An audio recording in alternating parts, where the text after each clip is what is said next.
I guess tonight, on Halloween, we're actually looking at a transition, a standard that hopefully transits us from the dark and murky world of construction cost management into one that hopefully is far clearer, transparent, and meaningful.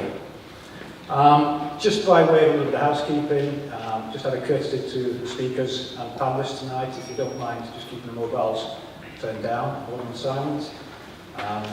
In terms of fire safety, I think you all got a sheet on your chairs.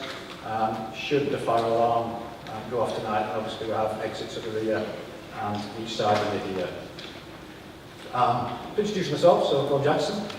I'm the Managing Director for RICS in the Middle East North Africa region. And the format for tonight will be hearing a 45-minute presentation on ICMS, the International Construction Measurement Standard. We'll have a panel session then. We've got a range of panellists representing the different stakeholder groups that this standard will really impact on, and an opportunity for questions and answers. And obviously we want tonight to be very interactive. This is your chance to really get underneath the skin of this standard and understand how it will be implemented and what the implications are of this standard. Some of you may have heard me speak at events around the region, and you know, one report I've been referencing quite a lot of recently is a McKinsey report. This one. That talks about the productivity within the construction sector and how poor it is in terms of how our productivity has improved over the years compared with many other sectors. Quite frankly, it's dire how little productivity improvement we've seen. What's quite interesting about that report is that it highlights 6 or 7 areas where the construction sector really needs to change. And one of the areas, they term it, we need to reshape regulation and raise transparency. We need to be talking the same language. And it refers to ICMS in there, and how ICMS will absolutely drive consistency, transparency, and mean that investors are making informed decisions. So tonight, when we hear about this standard, this is not something that, in my opinion, is a nice to have. This is an absolute need to have. Yeah? And it's just a matter of how quickly we can get this standard into the market and a wide range of stakeholders adopting this standard. So, on that note, I'm going to introduce our speaker for this evening. So this is Alan Muse. So Alan is the RICS Global Built Environment Standards Director for RICS. He also is the Vice Chair of the ICMS Standards Setting Committee. Okay, so on that note, I'd like to welcome Alan Muse to stage.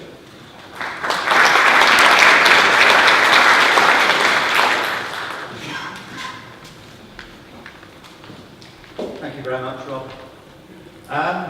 Well, it's my pleasure to be back in warm and sunny Dubai, where I've worked before, and I understand some of the issues in the marketplace here in terms of a practicing quantity surveyor and project manager.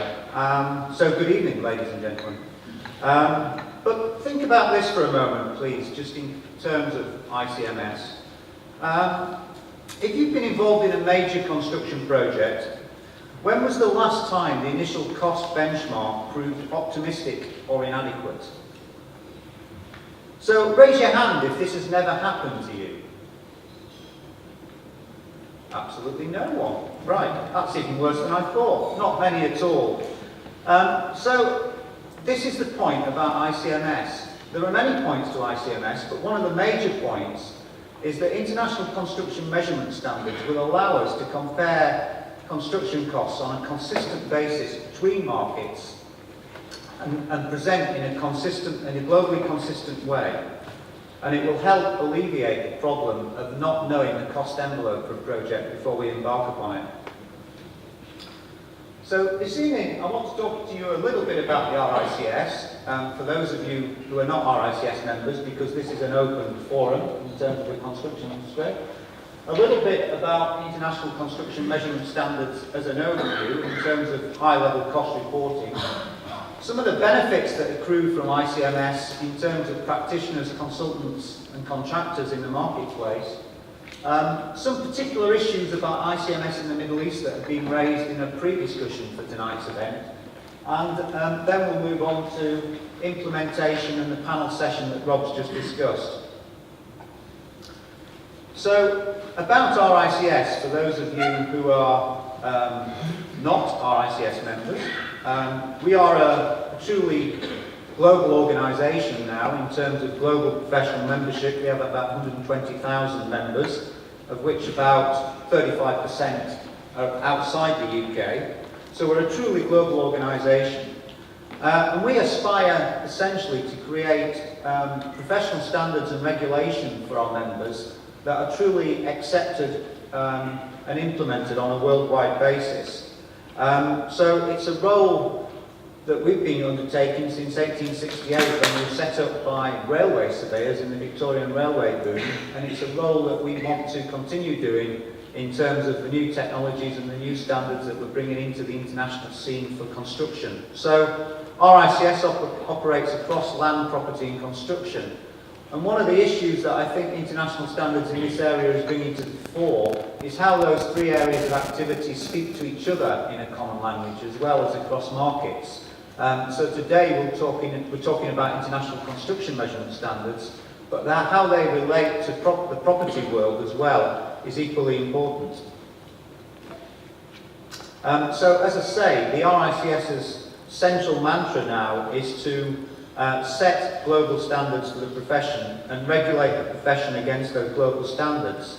And obviously then embark upon all the support services that are necessary to make sure our members can achieve that. So training and events like today where we hopefully can disseminate and provide best practice to an improved construction industry performance, as alluded to in Rob's McKinsey report, are absolutely central to what we do now. So we want to train and qualify our professions to operate on a global basis and across markets in terms of best practice for their relevant industries. And standards matter. I mean, there's been a lot of research done on why standards do matter in terms of adding to GDP growth. But I'd like to actually also explain this evening that professional standards are the new frontier in this regard, because we've seen standards for materials and widgets in construction, but standards in professional services, as yet on an international basis, are largely not adopted in the relevant marketplaces. And an example of a profession that's done this already and had some success following the world financial crisis is the accountancy profession. They introduced international financial reporting standards, and that has been a success in terms of harmonising and globalising best practice in accountancy on balance sheet reporting. So if you consider that land, property and construction are 70% of global wealth, then equally we feel that we should have global standards in these areas to augment and supplement what the accountants have started. So international standards in professional services are the new frontier. And there's another issue here which I'd like to mention, because I think we all know, we've all read in many reports in recent years about the advent of technology in our relevant areas of activity, and particularly in construction, which suffers from low productivity, as we've just heard. The issue of technological change is going to be with us in some form, whether it's through building information modelling or the Internet of Things, or even in more mundane ways in terms of how you can access sites and build things on sites in a replicable way. So the issue is that standards matter because the professions need to speak to the technologists. The professions need to tell the technologists the data standards that they require for the technical marketplace that's ahead of us. So there's another issue in terms of standards matter in terms of the professional conversation with the technologists. So finding the solution. We've taken the lead in creating international standards in land, property and construction, but we couldn't have done it without other professional institutions. Because the essence of these international standards is that they've been done on a collaborative basis. And that's extremely important because, to take ICMS for example, we had 45 other institutions involved in the creation of the standard from around the world, and some of them are here this evening actually, from the Indian Institute of Quantity Surveyors, for example. So whether they were Chinese, American, Australian or Indian, the fact is that we all got together to create an international standard, and that collaborative nature of the standard is key. Because not one size fits all in any market, but the issue is that if you can achieve consensus at a professional level, you can hopefully influence those markets because they've all had a stake. They've all had a stake in the adoption, in setting that standard in the first place. So we did it through a series of international coalitions and expert committees. As Rob says, I served on the ICMS Standard Setting Committee, and we did it through working with each other in quite an efficient way. I mean, some international standards can take years to put together. ICMS was drafted in 18 months and then went out for wide consultation and basically was prepared within a period of 2.5 years, which is quite fast for an international standard. So let me tell you a bit more about this standard now. So, as I suggested at the beginning, international construction measurement standards are a consistent method for presenting costs with one universal framework for defining, analysing and classifying construction costs. And I just want to emphasise those words because they do define construction costs because they use a common language. They do analyse construction costs because they use a cost analysis framework for collection of costs. So obviously data that's produced by ICMS will be important in the future for cost prediction. And also for classifying construction costs. And as I said before about the debate with technologists, so BIM software vendors, for example, have got a standard cost classification code that they can use in their software, which is universally applicable on a global basis. So each part of defining, analysing, and classifying is important in terms of ICMS. So I've described a little bit about how ICMS was developed already. It was a global group of 45 professional institutions who came together because there was a market problem to be solved. When we initially suggested that there might be a problem in the market, people did say that cost consultancies working globally and clients who are working globally do have a problem. And if you look at any of the major cost reports that are done on a global basis, you will see hidden away in the back that the costs are not able to be compared completely correctly because there is no standard way of defining construction costs on a global basis. So this has been well known in the market for some time, but to use Rob's language at the beginning, it was fudged and it wasn't done in a very transparent manner. ICMS is aiming to break through that haze and give us, for the first time, an internationally acceptable global standard in this regard. And the ICMS Coalition was proud to launch the standard in Vancouver in Canada in 2017, this year, and I was there, and I have to say that the launch went very well in Canada, and we've had some traction from around the world already in terms of the use of this standard, which I'll come back to later. So, as well as that traction, we've also got a number of signed up business partners already. You'll recognise some of the names on that slide. There are actually quite a few others now. But I just want to pull out one name in particular because the Global Infrastructure Hub was set up by the G20 nations to look at best practice in terms of global benchmarking of infrastructure projects. And they were very keen to back ICMS from the beginning and have actually been involved in the standard for over 2 years. So you can see that this has got the backup of some major players in the international marketplace who are keen to improve transparency in cost prediction, improve transparency in reporting costs, and actually improve some of the problems that I've just described.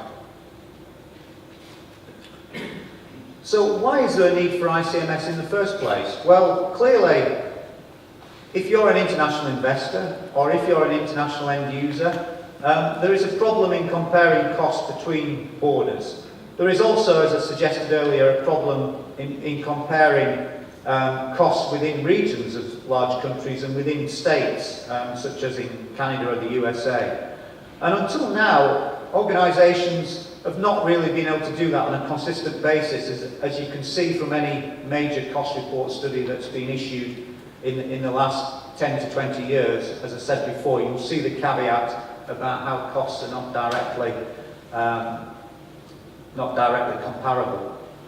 So ICMS provides this unified framework to compare data across organisations, projects and markets, and it does so necessarily at quite a high level. I'll come back to that.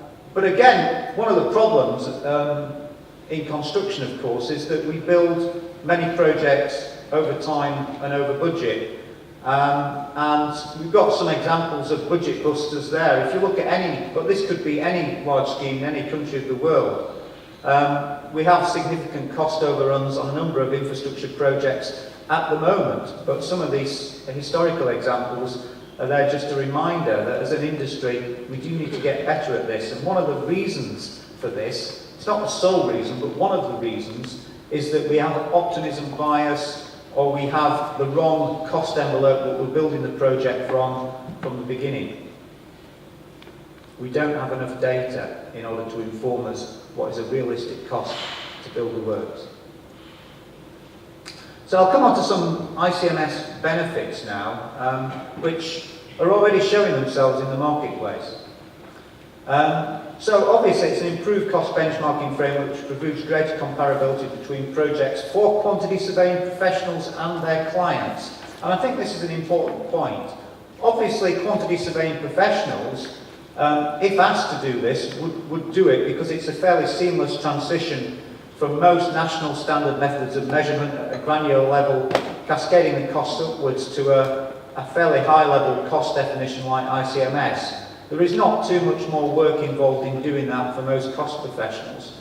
But critically, end users probably need to see some benefit, otherwise why would you report on that basis? Well, I've described some of the benefits already, but if clients can see that they can get costs reported in a format that will allow them to compare the costs between different markets and prove, for example, to governments that they're getting good value for their taxpayers in terms of the project that's embarked upon, then why wouldn't they want the costs reported in that way? And if that can be done by the quantity surveying professional in a relatively seamless and painless way, then why wouldn't the quantity surveying professional provide it in that form? We can see no reason at all why that won't take place in the market.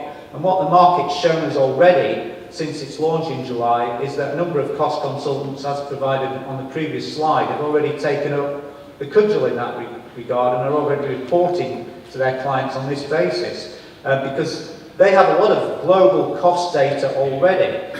So to actually repopulate into ICMS format and then compare that with the new data that they're obtaining on new projects around the world is a relatively seamless transition. And that, of course, allows for a more transparent cost prediction, making it more viable to stay within budget. I mean, there's a big mantra in the UK government about, as an informed client, knowing what it should cost, not costing a design and then finding out what it will cost. So to know what it should cost as an informed client, you need accurate benchmarking cost data, and you need that to be able to be compared amongst different markets in the world. Otherwise, it doesn't give you the robustness that you need as a client. And the benefits to the practitioner, it obviously informs like-for-like comparisons, to enable to provide better cost projections to their clients. And cost prediction is the area that I think is key here. But ICMS can also assess value for money, making it easy to understand and compare project costs, giving professionals greater budget control. Because the level of detail that ICMS goes down to can be at different levels when you look at the standard. And those levels can actually inform design decisions, and it gives you enough information to create decisions about the design of the project. And the other thing about ICMS is it actually tends to follow design discipline ways of constructing infrastructure and buildings. So in many ways the cost classification is more aligned to future building information models than existing cost classifications, which don't tend to follow design disciplines at all, and tend to have been developed in the past in isolation to the design disciplines. So in the UK, for example, we have a problem because the existing new rules of measurement that we've published and Uniclass, which the architects published, are different forms of classification. In other words, the cost classification and the design classification don't speak to each other. So again, ICMS brings together the concept of design and cost classification at a high level so that future BIM models can manipulate and generate that data in terms of those classifications more easily. And benefits to government. Obviously, I've already mentioned, and in fact the UK Government Department for Transport are already looking at this using ICMS. Governments can utilise ICMS to compare construction costs to those of other governments. And this is quite often a debate in the press, as you'll be well aware, in terms of whether the project presents value for money on an international basis or not. And certainly it's been very much in the press in the UK regarding High Speed 2. So comparable data and evidence to ensure projects stay within cost. That is the key issue for governments in terms of some of the budget busters that I've discussed previously. And benefits to investors, of course. Let's face it, construction can be a bit of a grudge purchase for an investor. It involves disruption, and quite often budgets do overrun in terms of cost and time. So anything that adds more financial rigour to construction projects in terms of an investor must be a good thing, because it gives him the transparency and the comfort that that investor needs. Multilateral banks are very interested in this concept. The International Monetary Fund were kind enough to host the launch of the Standard Setting Committee ICMS meeting in June in Washington DC in 2015. And more latterly, I was at a meeting with the Asian Infrastructure Investment Bank 2 weeks ago in London, and they were expressing interest in adopting ICMS. So this harmonised approach to cost reduction enables better budget estimates on infrastructure projects worldwide. And I think most governments are aware of the private sector infrastructure gap, which needs to be filled in order to meet their aspirations for infrastructure around the world. Now that gap is partly because fiscally constrained governments will not be able to build the infrastructure that they need to build on their own. So they need to attract more private sector investment into infrastructure. And anything that aids transparency and comparison of construction costs on a like-for-like basis is a good thing from an investment point of view, and certainly from a multilateral development bank point of view. And benefits to developers as well. Obviously improved cost projections help developers avoid time and cost overages, as well as underinvestment in projects. And common and transparent data will improve the dialogue between investors and developers. What do I mean by that? Well, it's quite often a baton passing role between an investor on a project in terms of his outline business case and the developer taking the scheme forward in terms of project delivery. And that's quite often because accountants and quantity surveyors and architects and engineers talk a different language to each other, particularly in terms of cost classification and outline business cases as opposed to the initial cost plan or cost budget, for example. So ICMS provides an opportunity to actually bridge that gap as well, because it provides, again, a common language in terms of understanding those costs. And that's why you've got organisations like Ernst & Young who have also come out to support this standard. So I want to talk a little bit now about ICMS in the Middle East, because it's a great region for construction projects. I know, I've worked here, some fantastic large state-of-the-art projects with truly international working, and I think that's the interesting thing about this region in that sense, in the sense of an international standard. So Arcadis, for example, operates all over the world, as we know. They're a supporter of ICMS. It was interesting what they had to say. In the Middle East alone, we operate in 5 countries, so you can imagine that we convert costs between different standards. ICMS as a universal standard approach will solve problems of inconsistency. It will help us deliver better value for client money, consistency of approach, and provide meaningful benchmark information. And that's the key for ICMS. This, even in the GCC, comparison between different countries is sometimes difficult and not possible in terms of current cost reporting. and ICMS will help in this regard. It will also obviously help in terms of foreign direct investment and investor confidence in terms of what presents value for money. So we did have a discussion about some of the issues that I know practitioners in the Middle East have raised about ICMS, and it really revolved around these three main bullet point items. So a lot of people were asking, what's the effect on existing standards of ICMS? And let me first of all say that from an RICS perspective, and we're obviously one of many who wrote ICMS, as part of that coalition we undertook to change our standards to accord with ICMS. So from an RICS perspective, ICMS is the first piece in the jigsaw puzzle to change the way that we report on construction costs on a worldwide basis. What does that actually mean? It means that we will change new rules of measurement, NRM, to accord with ICMS, and that will happen within the next 18 months or so. It means that we will also introduce a global professional statement which will act at mezzanine level or intermediate level between ICMS at the top level and the granular NRM at a detailed national level. We will have a global professional statement for our ICS members which will use ICMS, probably enhance the detail of ICMS, and together all three, ICMS, the global professional statement and NRM as changed, will present a global pyramidal hierarchy of costs where costs can flow up and down that pyramid depending on what level of detail you want to report and where you are in the world. So we don't imagine national standards will change elsewhere in the world. Other coalition members have said that they will amend their standards to accord with ICMS, but they will keep,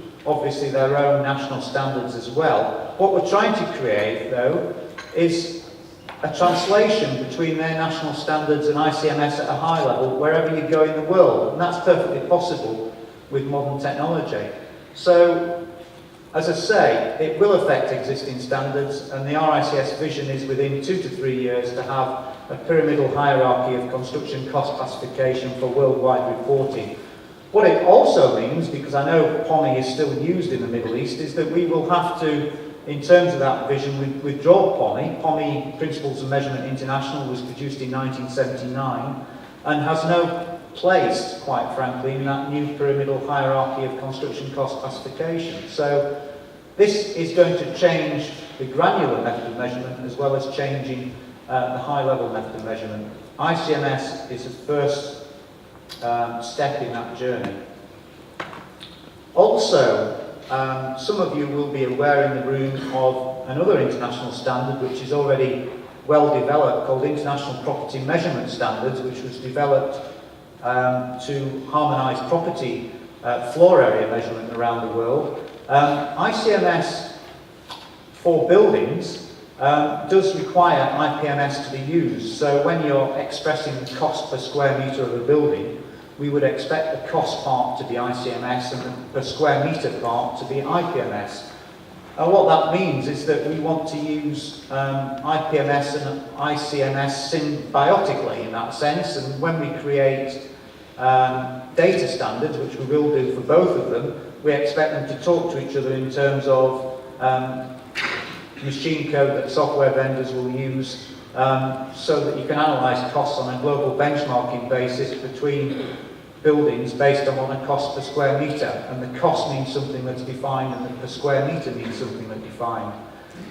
The other issue there is that, as I said at the beginning, we're interested in how land, property and construction talk to each other because the RICS spans across those sectors. So international property measurement standards, if they're going to be used by developers for valuation consistency and investment consistency in property, that same floor area measurement should be used in construction.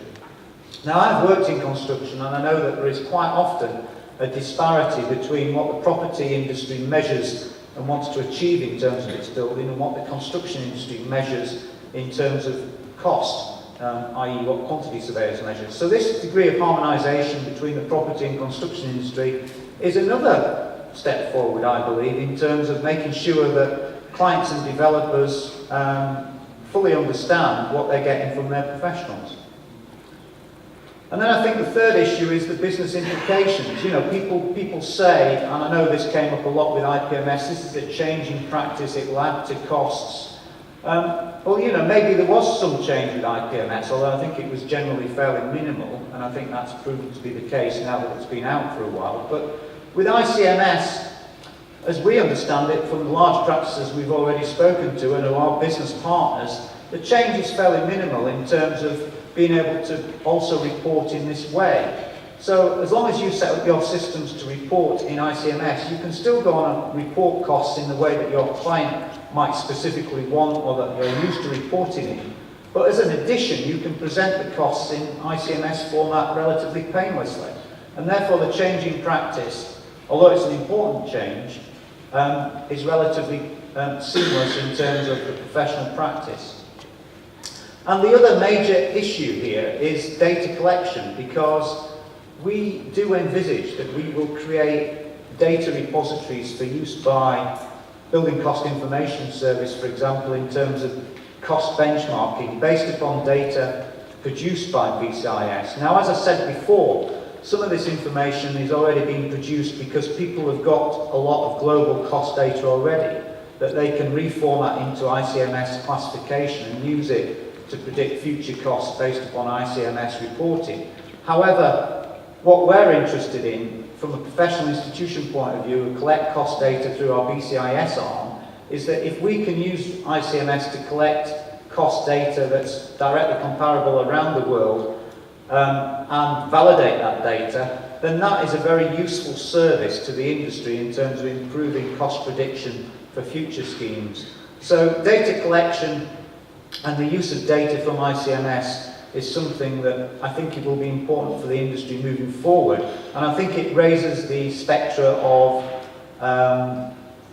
what is the most efficient way from an industry point of view to collect data for industry benefit. And we believe as a professional institution we're probably best placed to do that. But we would actually like a debate with industry about that issue, because I think ICMS begins to raise the issue of data collection again. I also wanted to talk about construction disputes, because as I said at the beginning, unfortunately the industry does have quite a lot of these, and actually since the world financial crisis, as this chart shows, they have tended to increase both in length and cost, and in all parts of the world as well. Now, I'm not suggesting for 1 minute that ICMS is going to solve construction disputes, but the point is that if you do have the right cost envelope to begin with, you're less likely to have disputes. And also, if you do report on ICMS, it is a consistent way of comparing costs on different projects, which are quite useful in terms of proving value for money in construction disputes, because quite often construction disputes revolve around people proving that value for money or that the cost incurred was not excessive, even compared with other markets in the world. The benchmarks are quite often sought in terms of resolving construction disputes. So both in avoiding construction disputes and in resolving construction disputes, ICMS will be useful. In terms of ICMS implementation, we believe that ICMS as a standard can be picked up and read and used by professional practitioners, but we also believe that it might be useful to provide a user guide. So that user guide will be prepared and issued in November, and I've got a number of draft copies of the user guide, so I would very much appreciate it if any practitioners in the room would take a user guide. It's available from Lynn at the RICS office this evening. If they could take the user guide and actually give comments on the draft as written, because we want it to be useful to you as practitioners. If we convince clients that this standard should be used, and they are being convinced, we don't want them to then find that the practitioners can't use ICMS. So we very much would like some feedback from ICMS, from practitioners in the marketplace in the Middle East about the ICMS user guide. So please do get the user guide from Lynn if you're interested in commenting on it. and we want comments back fairly quickly within a week and a half or so if you can do that. It's only 12 pages, so it doesn't take too much reading. So we want RICS professionals to be ready and skilled in ICMS before we produce the global professional statement that I talked about before, which will probably be ready in about 18 months' time. And I think it's very important that practitioners do get up to speed with ICMS, even if they don't think that they're going to use it immediately in practice, because the global professional statement, as I said before, will actually mandate its use for RICS members. So my advice would be to get up to speed now. And what's next? Well, I've talked about some of these issues, but probably not the first one actually. The ICMS second edition is already underway. It will maintain the principles in the first edition, but it will extend to include life cycle costs, which many governments have suggested to us that is something that they would like to see classified in the same way as capital costs. So at the moment, ICMS just accounts for capital costs across buildings and civil engineering, but we're going to extend it in the second edition to include life cycle costs. And as I said, an RICS Global Professional Statement will be produced within 18 months. We will adapt NRM, and we have a number of PCIS products that we have in train, which we want to produce based upon the data obtainable from ICMS.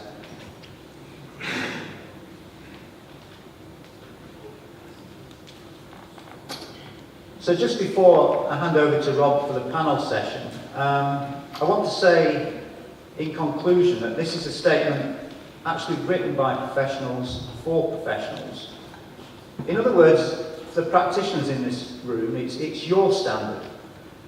Use it for your benefit, but also explain to your client how it will benefit them. Ultimately, I think this will grow the demand for our profession and at the same time improve the industry performance that we're all part of improving. Thank you.